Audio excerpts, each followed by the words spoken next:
పెద్ద నోట్ల రద్దు నిర్ణయాన్ని స్వాగతిస్తూనే దానివల్ల ప్రజలు పడే సమస్యలపై పార్లమెంట్లో పోరాడాలని తెలుగుదేశం పార్టీ నిర్ణయించింది. చంద్రబాబు అధ్యక్షతన సమావేశమైన తెలుగుదేశం పార్లమెంటరీ పార్టీ ప్రత్యేక ప్యాకేజీకి చట్టబద్ధతతో పాటు రైల్వే జోన్పై శీతాకాల సమావేశాల్లో పట్టుబట్టాలని నిర్ణయించింది.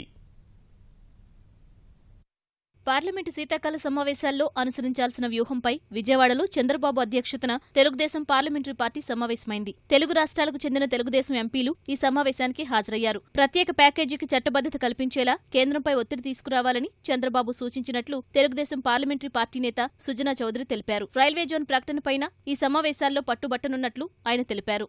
సర్జికల్ స్ట్రైక్స్ చేసిన దాని మీద on record we have appreciated the central government. Special category status బదులుగా వాళ్ళు ఏదైతే స్పెషల్ ప్యాకేజ్ ఇస్తామన్నారో ఆ స్పెషల్ ప్యాకేజీలకు అన్నిటి కూడా చట్టబద్ధత కలిగించాలని చెప్పి, అది ఇంకేమాత్రం ఆలస్యమైనా కూడా చాలా రాష్ట్రానికి ఇబ్బంది కలుగుతుందని చెబితే ఆ స్టేటస్ కూడా రివ్యూ చేశాం. పోలవరం ప్రాజెక్ట్కి 100% ఫైనాన్సింగ్ నాబార్డ్ నుంచి ఎలా చేయాలి, దానికి ఎక్కడ ఉంది ఏంటనేది అది డెఫినెట్గా వారం రోజుల్లో కంప్లీట్ చేయించాలని చెప్పి ముఖ్యమంత్రి గారు ఆజ్ఞాపించడం జరిగింది.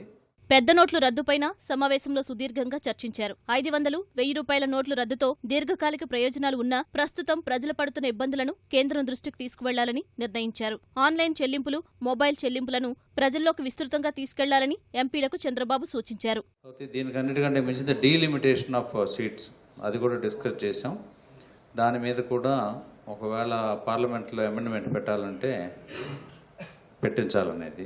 ఈ మధ్యకాలంలో డిమానిటైజేషన్ చేసిన సందర్భంగా 500 రూపాయలు, 1000 రూపాయలు ప్రజల యొక్క ఇబ్బందులు అది డెఫినెట్గా మీడియం టర్మ్, లాంగ్ టర్మ్లో మంచిదే, అందులో డౌట్ ఏం లేదు. కానీ ప్రజలు ఇబ్బంది పడుతున్నారు, దాని సరైన పద్ధతిలో ఆ ఎగ్జిక్యూషన్లో కొంచెం జాప్యం జరిగిందనే ఫీలింగ్ ఉంది. ప్రజలకు ఇబ్బంది లేకుండా ఉండాలంటే ఇంకా మార్గాలు ఏమిటి, ఆ మార్గాలు కూడా మేము డిస్కస్ చేయడం జరిగింది.